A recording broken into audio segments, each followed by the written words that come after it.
AJ Dybantsa has arrived in Provo. The last day of April is when he touched down. He posted a picture to his Twitter with the caption Kribski and him just dribbling at midcourt at the logo of the practice facility. Obviously, BYU fans went nuts.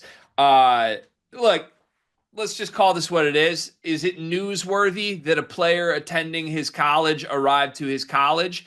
Normally, no. But with AJ Dybantsa and BYU, everything is news. If this guy goes to a local bagel shop and gets a new cream cheese, I'm probably going to make a video on it. That's how invested I am in this kid's next upcoming season in his 1 year in Provo.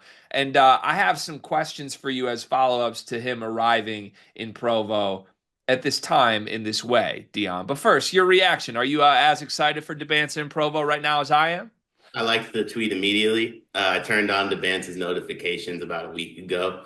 Immediately, like the tweet, Kribski is a special caption. I don't fully know why we went that route, but I know I like it. Um, I think BYU needed to do a little bit more for his arrival if I want to call anybody out. Like, I think there should have been a dope video of him getting off like a PJ. Like, I thought we had all this money. Like, let's make an edit. He gets off the PJ. He goes into like his penthouse apartment somewhere in Provo. I don't know if they do penthouses out there, but it's really nice apartment within Provo. So I think BYU could have done a little bit more, but at the same time, I might love that they didn't because they're playing the pro route.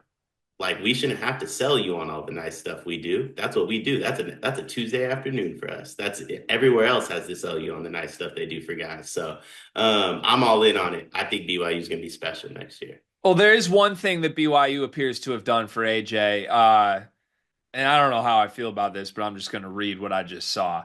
At BYU Barstool, which apparently is the Barstool BYU affiliate account, tweeted at AJ Dybantsa, let me know if you need anyone to shake the bed for you as you get used to Provo. Shake the bed? Yeah, you get where that's going? I don't. Is that Okay. the We'll the we'll stoking stuff? we'll talk offline about this, yeah, but basically trying to make sure AJ's needs in the bedroom are taken care of in a community with some rules there. Yeah. Oh, I forgot because Jimmer's boy got kicked off the team because yeah. Yeah, 11 months of chastity here for AJ Dybantsa. So, Something tells me they've worked on some rules for him. hey, don't insinuate that. Crazy offer by the way, but no, okay, so here's my question. Well, one thought, then a question. Thought number one. This is all getting real. This is officially real. Like the commitment was one thing, the video package, all that, him sitting courtside at Alabama games, trolling the team he could have gone to. All of this was fun, entertaining. Let's get to the point where it's real. That's got to be the whole thing. Let's get to the point where it's real. This is so unprecedented for this program and this community to have a player of this talent and this hype and this price check, honestly, price point. Here it is. It's real. He's standing on the logo. He's in BYU gear and he's here.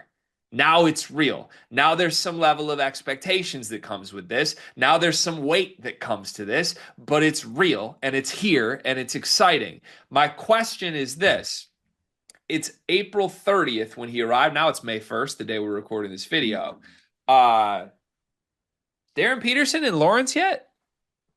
This video is brought to you by Underdog Fantasy. We have a special offer for you. Use promo code SLEEPERS, place a deposit, and Underdog will match your deposit as a first-time user up to $1,000 in bonus credits with a 50% deposit match. And they're giving you a free pick for the next 48 hours. And Dion, I know it has your attention.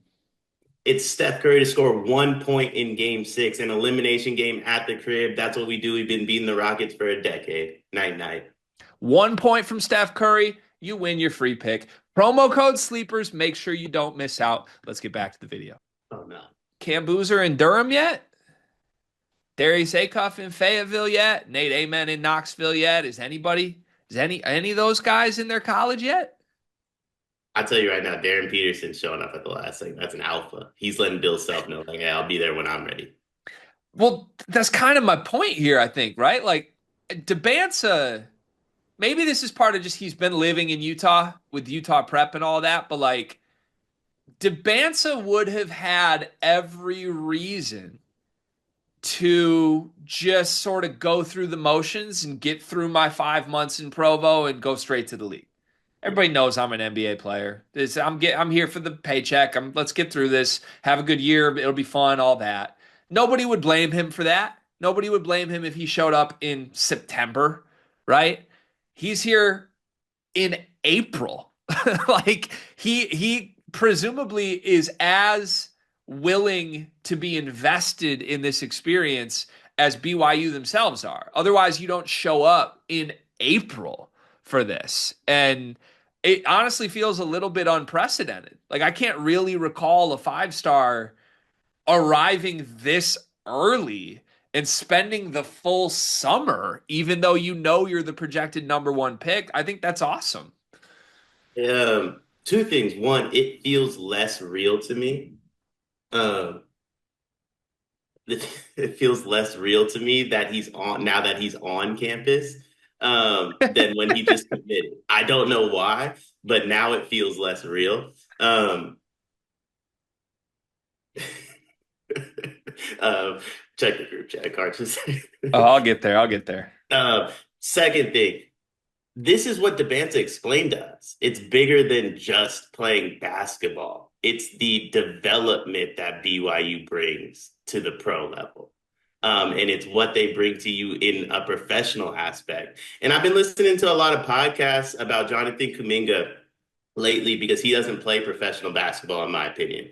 And what the podcast keeps saying is the difference between the all-time great pros and the regular pros is the all-time greats put the work in, they check film, they're always living in the gym. All the pros like are working out, but it's the additional work.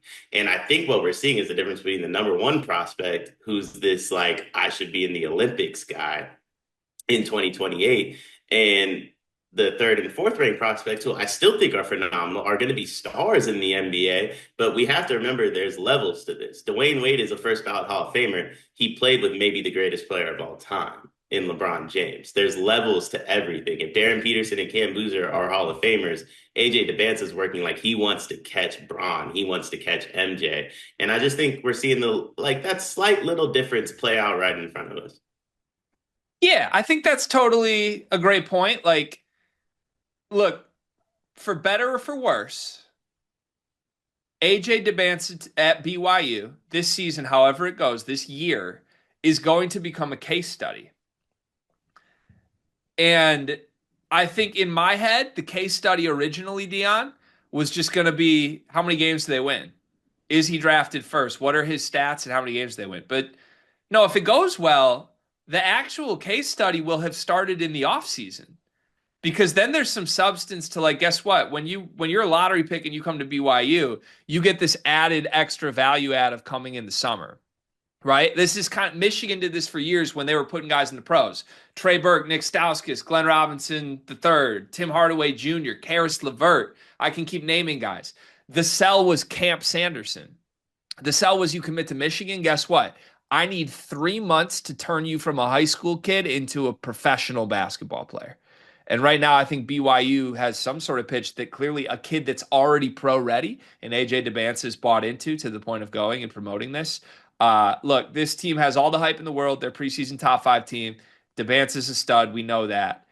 But I'm getting excited watching how invested he is already for this because I think special things are in store. I think that's what I love too. Is he's showing you you don't have to be in. That this is gonna sound bad. Tell me if this sounds bad. Okay, I think what he's showing us is you don't have to be invested in college basketball to be invested when you're on campus in college basketball. And I think that's what he's showing us. He's a guy that I don't actually think cares too much about college basketball, but he found a school that will force him to be invested because they care about what he cares about, which ultimately is his own development and his own progress.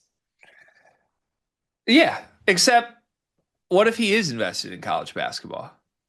That's the question. If he is, by the way, good luck. Because isn't that the whole sell on Cam? Like, oh, Cam's going to come. He gives us 100% effort every game. AJ's like focused on the NBA.